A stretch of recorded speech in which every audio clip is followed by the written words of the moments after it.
I'd like you to meet, um, you know, a story of Thomas. So Thomas was a marketing executive who wanted to buy a business but didn't know where to start. He read the buy then build. He wanted to build security, and he was a top performer at his company, but he wanted to chart his own destiny. Thomas had some savings, about $100,000, and he wanted to pursue, buying a business. So Thomas's reality was he asked himself questions when he was stuck at his W-2. Uh, I know I could run a business, but where do I even start? He had to balance some obligations, like he had a family and he wanted financial security and he didn't want to create tension. So Thomas tried the DIY approach. He tried um, self-research. He downloaded all the free templates online. Um, but Thomas struggled with analysis. He was spending nights and weekends, and he was frustrated by some of the setbacks for his business search. He he would have good days and bad days, and he would ask himself, am I ever going to find a business? But then Thomas had the eureka moment. Thomas found his ideal business. One day he was scrolling business listings during his lunch break, and he had his eureka moment. He found his ideal business, which checked his buy boxes, um, the business he's been looking for the past 6 months. Thomas asked himself a question. Now what? Do I just call the listing? This listing was on Biz Buy Sell. He had his eureka moment, but he was stuck. So Thomas called the owner. Picture this, the owner's at his meeting with his employees. He cold calls him. The owner picks up and says, hello. Um, Thomas has been dreaming of this moment, talking to an owner of a business that checks his buy boxes. And Thomas freezes.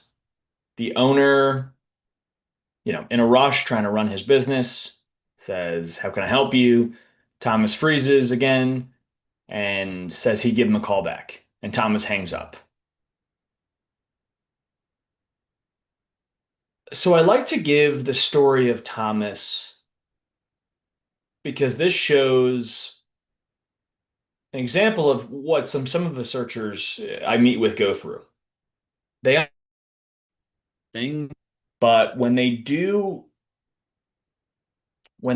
come into um, contact with these ideal businesses, they often will freeze and they get stuck, which is understandable. Like you may be doing this for the first time, and you might be challenged with how to navigate. Like, how do I talk to these owners?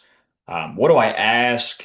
Like, I know what to say because I've read the books and I've listened to the podcasts, but when sellers ask me simple questions of like, why do you want to buy my business? Or what interests you about it? Or, you know, even if they ask simple questions like, why do you think you can run my business? Like, new buyers, they don't know what to say with that.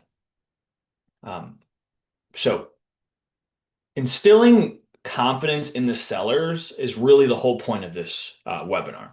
And it's, if you take nothing else from this webinar, um, buyers I have worked with as a QOV provider as well as a deal advisor, everyone I've seen reach the closing table have had um, confidence in their own abilities, which they have shown to the sellers and brokers. And instilling confidence in the sellers and their team is critical. Um, so, and the reason why is sellers, they don't care if you're new. They don't care if you've bought businesses before. Sellers are looking for certainty. They're looking for certainty of close. Brokers are looking for certainty of close. And the reason is because there's a lot of tire kickers in the acquisition space. And if you do not present yourself as a serious party, sellers are going to push you to the side.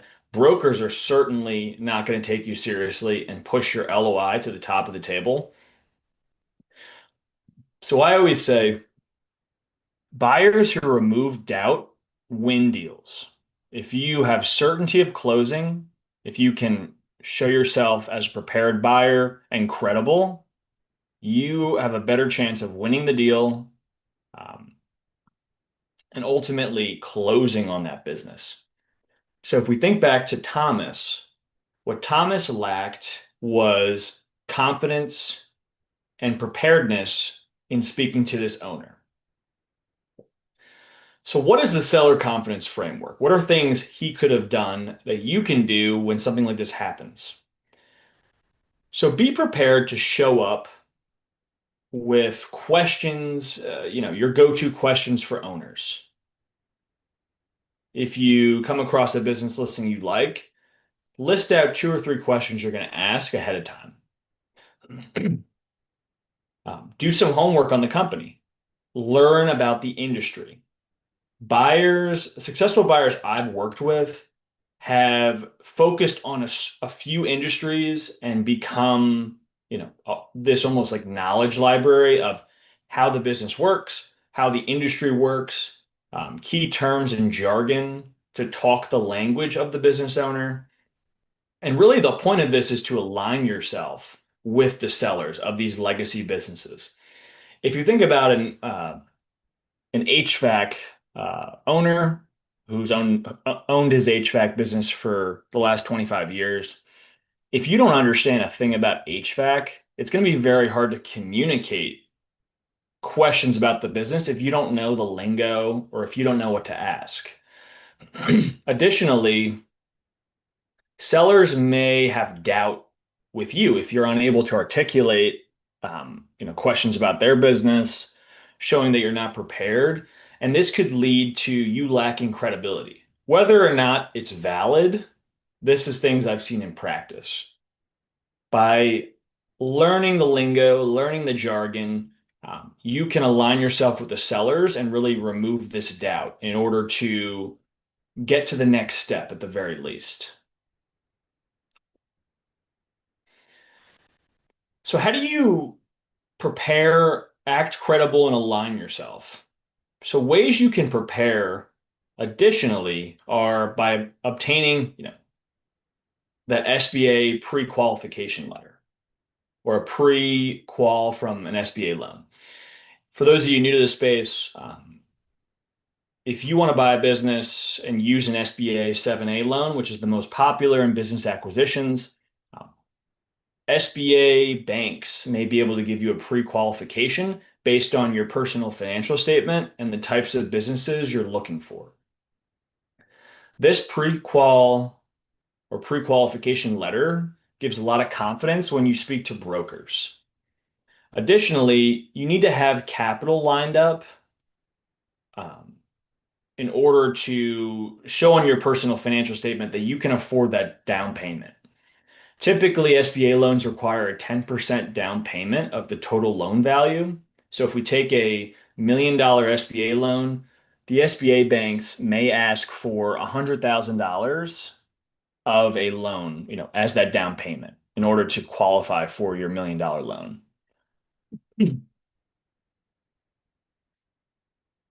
Other ways you can act credible is, responding in a timely manner, um, acting in a professional environment, being disciplined and acting with integrity, not playing games with the sellers or brokers. And then how else can you align yourself to build rapport with these sellers? You want to instill with these sellers that you value their employees, what they've built, and you're not buying to flip this. You're buying to build and carry on this legacy going forward.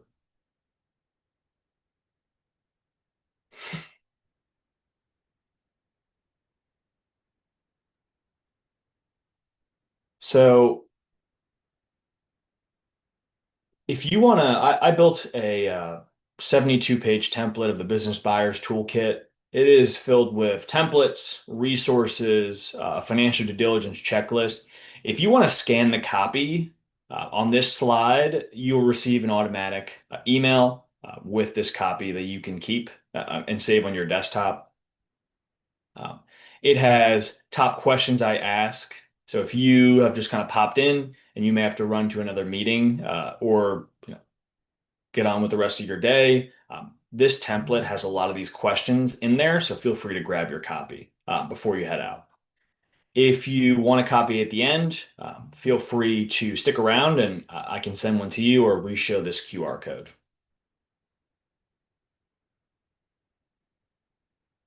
So what are some common pitfalls with uh, some of these businesses and things I see in practice? So some common pitfalls with buyers is ignoring this financial diligence and some of these findings early. I'll do my best to zoom in. So ignoring the due diligence findings early looks something like this. If the business broker presented net income as $1 million and early in due diligence, you realize that the earnings on a reported basis are actually 500,000 and something in the sim was skewing the numbers. Occasionally, buyers will try to push that off and say, you know what, let's keep moving through due diligence. I still like this business. I want to keep the deal moving. Those pitfalls are red flags and need to be addressed early on. Um, the reality of buying small businesses is occasionally the numbers look vastly different once you do go under contract. So for those actively searching, keep this in mind. When you're looking at SIMs and marketing materials, all of that financial data is largely unverified. And so why is it unverified? It's unverified because those statements and slide decks are prepared by a business broker, and they need to be verified and rerun by an accountant or Q of E team within their financial system. And by rerunning the financials and comparing it to the SIM, those are much more reliable statements rather than a fancy slide deck uh, with charts and growth projections, etc. Ultimately, the business you are buying needs to be grounded in the accounting software, um, and the financial statements need to come directly from that and compared against what you submitted a bid on. So by um, performing this almost tick and tie of the financials per the accounting system compared to the SIM, these often, come up with some of the due diligence findings early on. And the sooner you can do this, the better. You can have those conversations with the seller management to understand, you know, when I submitted a bid, the earnings of the company look like X. Now they look like Y. Does this deal still make sense for me? Uh, Asking yourself this question early can save you money and time. Overemphasizing price when you are having discussions with sellers and you are pre-LOI, I've seen a lot of buyers get too focused on the terms exactly how they want them in the LOI and price rather than winning the bid and trying to work through some of these challenges during due diligence. So there's two schools of thought when you're pre-LOI. So for those actively searching, listen up. Um, the first school of thought is to hammer out everything in the LOI um, and get all the terms you want. The second school of thought is to um, leave open-ended a few terms you want to discuss during due diligence, but still go forward with the LOI. I've seen both work in practice. Um, I would say things like discussing a proper working capital amount is something that can be discussed during due diligence. Um, Overemphasizing certain dollar amount in the LOI likely isn't practical because the business is going to look completely different when you actually do close for that working capital amount. Um, so focusing on high level terms of the business, the purchase price, and the transition period is perfectly acceptable during these preliminary LOI discussions, but don't get too caught up in some terms before you even start due diligence.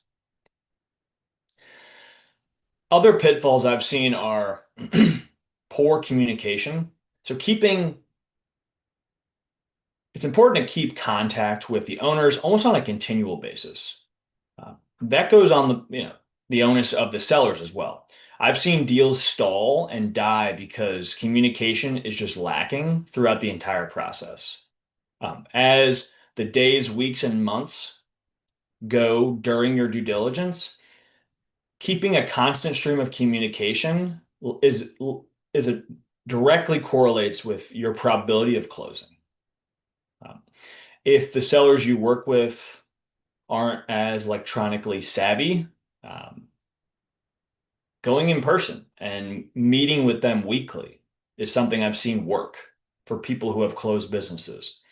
If you've listened to the Acquiring Minds podcast of Will Smith, he interviews dozens of acquisition entrepreneurs. And I've listened to several who have said they got on planes once a week during due diligence to keep the thing moving, keep their deal moving along. Um, it might sound crazy, but that is what it might take for you to keep this deal alive because communication is key during due diligence to keep the ball moving.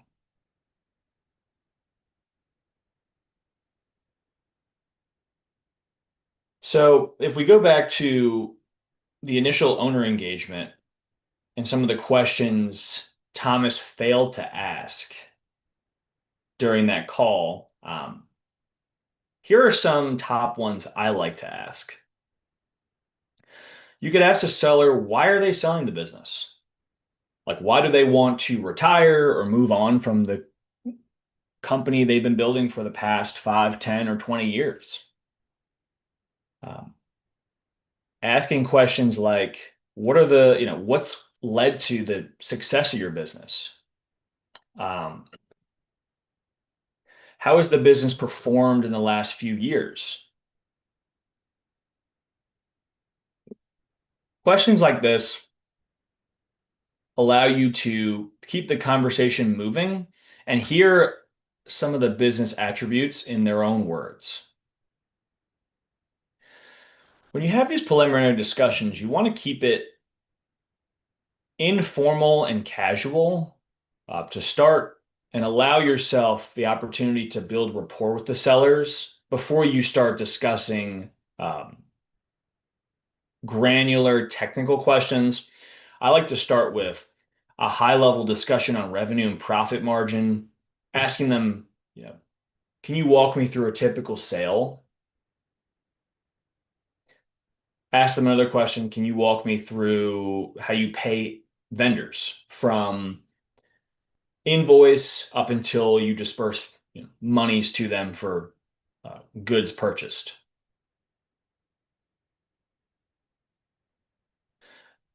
Keeping the conversation casual and asking open-ended high-level questions allows yourself to quickly understand uh, some of the key elements of the business from start to finish, such as how the business makes money, who is involved in the revenues, the revenue generating activities, such as sales, who tracks receivables, who collects money, how does that money get deposited into the bank, how is it tracked in the financial system.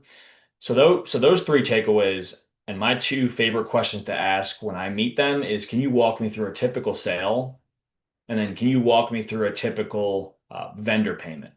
Or how do you pay people from start to finish? Or what was the last bill you've paid? Keeping it recent and open-ended leads to just great conversations you can have to at least start. Once you have an understanding of a business and during due diligence, leverage your Q of E provider to ask those tough, granular questions um, after the owners have been conditioned to start answering questions about their business in this line of questioning. You have to be empathetic and understand where these sellers are coming from. If these sellers are not used to or uncomfortable with selling their business or they've never done this before, they may not have all the answers initially, but they do know a wealth of knowledge about their business. You just need to ask the right questions and the right wording. Um, when I conduct due diligence, I often will ask the same question worded differently 3 or 4 times. And the reason why I ask the same question in different words is because I'm trying to select the correct words that relate to the sellers so they can understand what I'm trying to get at and give us this, the necessary information we need. So use your judgment and leverage your deal team to answer some of these questions in words that the sellers and owners can understand, so you can get that information. So if we think about,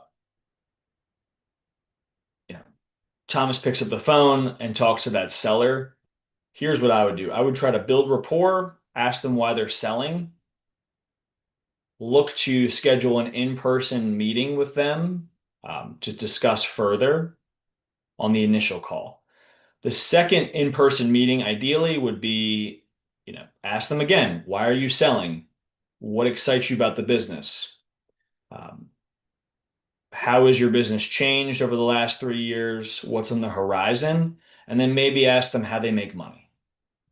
Walk me through a typical sale. That would be conversation two. Conversation three would be, what are you looking to get out of this sale? What's a dollar amount that makes sense? Are you willing to stay on, etc.? And then the fourth conversation, which can occur in 1 week or 2 weeks or a month, would probably be submitting that formal letter of intent. Now, I just broke out a piecemeal of 4 separate conversations.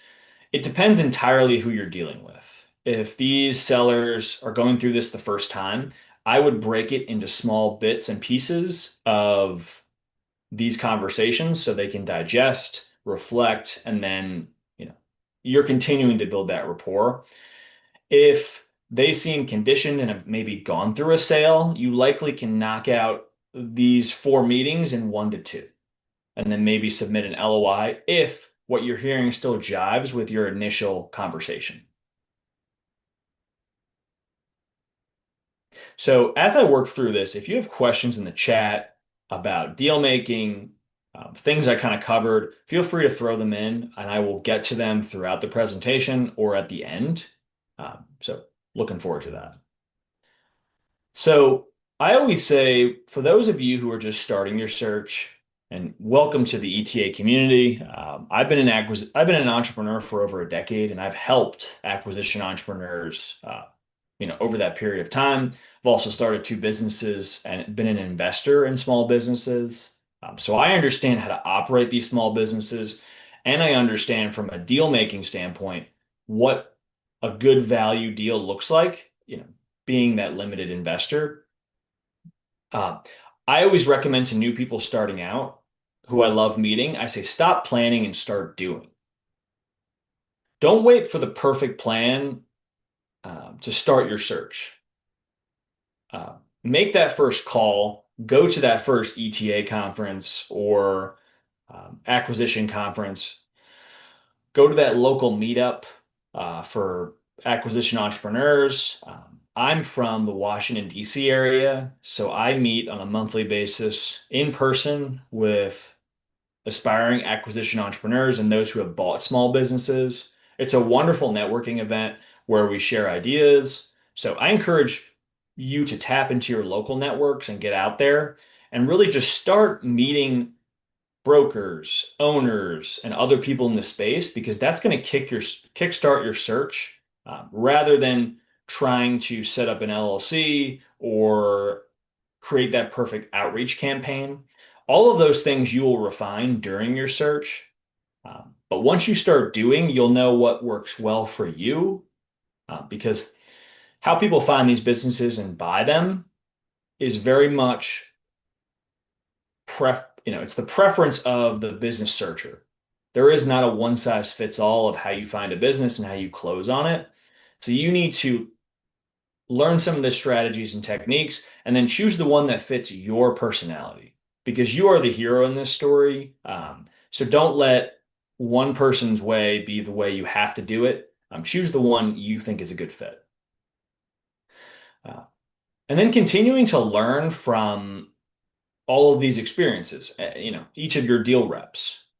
Um, when I first got started in transactions, I didn't know a lot about deal making either.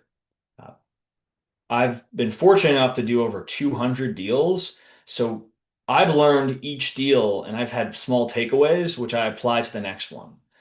My point of this is deal reps and the number of deals you look at will lead you to be, highly technical and understand what works well for you based on experiences. So I encourage you to get out there and start doing your search. So, a lot of it, what does that look like? So it's really identifying opportunities, contacting, conducting your negotiation of structuring offers and terms in your LOI, and then ultimately closing your deal. This is a very simple process of how to buy a business. If you're new to the space, I encourage you to check out platforms like Search Funder and Biz Buy Sell. Search Funder is a community, and then the Biz Buy Sell is uh, a business listing site. Two great resources to start and learn more. So when you are under LOI, so for those actively searching, what does a typical timeline look like? So I like to break down a typical timeline in LOI is about 90 days. So this chart shows on a day-to-day basis what are the various steps you need to be doing in order to reach that closing table. So it first starts out with um, kicking off your LOI. So once you have a signed letter of intent, uh, you are granted an exclusivity period where you can be the only buyer interested in purchasing the business for an X number of days. So this example assumes you have a 90-day window to conduct financial diligence, legal diligence, and secure an SBA or bank loan to buy the business on day 90. So 3 months seems like a long time. In the deal world, especially if you're using SBAs, typically it takes about 70 to 75 days at a minimum to secure an SBA loan from start to finish. With some of the government shutdowns currently, that number is probably greater. So the point of this is the sooner you can start the process of a bank underwriting, the better. It's important to kick off financial due diligence with a QOV provider or CPA firm like myself, the one I lead. In the beginning is you need to perform that original tie out and verify the financial data you reviewed in the SIM and marketing materials ties back to the accounting system. So that's the first objective of what I do when I'm conducting a quality of earnings review for a buy side client. Um, the reason you start this in the beginning of your LOI is because if there's a material difference in net income or revenues or expenses of the company, uh, there's no point to continue paying for a lawyer or other types of due diligence because you need to understand why are there differences in the financial data. Uh, so it's important to start financial diligence and the underwriting process right away in your due diligence timeline.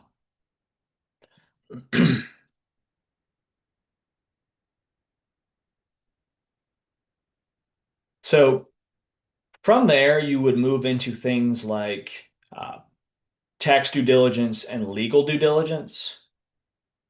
Um, the reason why you start those things a little bit later on is because legal due diligence is going to contain things like reviewing the contracts, etc.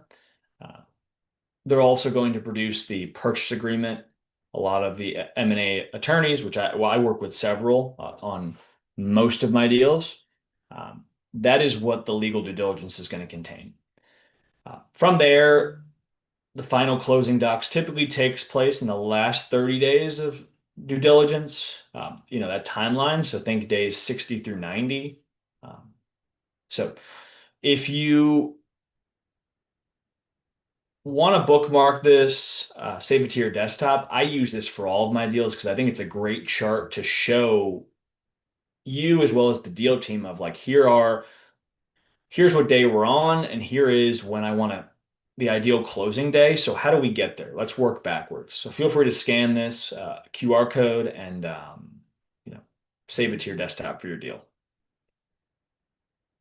So I run a small monthly advisor and coaching program, and I work with entrepreneurs who may be early on in their phase and they're just looking for a second set of eyes and a non-equity deal partner to get them to the close, to find these small businesses and analyze these financial statements.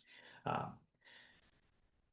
I've had the pleasure of working with a few dozen over the course of the last few years on a monthly basis. If this is something you're interested in, um, and you feel like you just need a second set of eyes or a partner, feel free to scan the QR code and learn more information about pricing, what it entails, how it works. We, uh, I do only take on about 3 to 5 people per month, just so I can keep. I do lead a practice on a day-to-day basis. So feel free to learn more if you're interested. So when I'm thinking about I want to buy a business, but I don't know where to start, or I want to buy any business, I always encourage you to create, your business buy box. So I'm often asked, what is the business buy box? And it's really it's a 3 set criteria of questions and things you should ask yourself of the types of businesses you want. It'll say like in your buy box will include things like how will I pay for it? Am I going to use personal savings? Am I going to use an SBA loan? Investors? Is it going to be a conventional loan? Who's running the business? Do you want to buy a business and run it yourself? Do you want to buy a larger business which has perhaps a management team in place? And then what type of business do you want to buy? Do you have a certain industry you get excited about? Are there industries you don't like? When you're starting your search, I encourage you to create this buy box on a sticky note and stick it to your computer. It'll allow yourself to stay disciplined and focus on the businesses that meet your buy box and not settle for businesses that perhaps may fall outside your buy box. So when I work with acquisition entrepreneurs, we start out with creating the buy box of what kind of business do I want to buy? Or more importantly, what types of businesses do I not want to buy?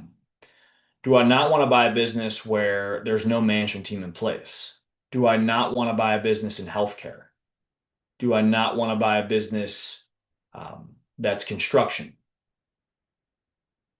Tailoring your buy box accordingly will help you in the long run as you go and conduct your search, on a 3, 6, or 12-month basis.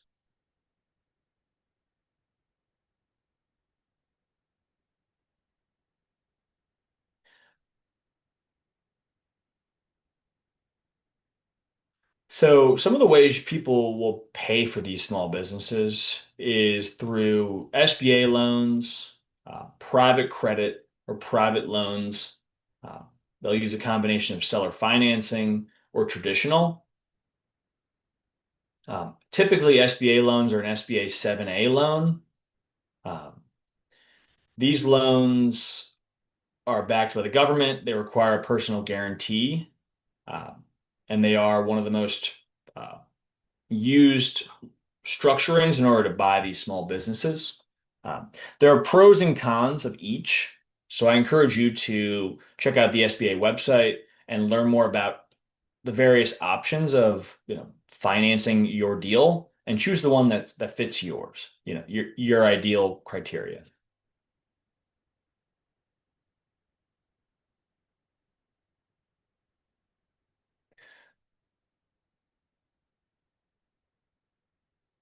So,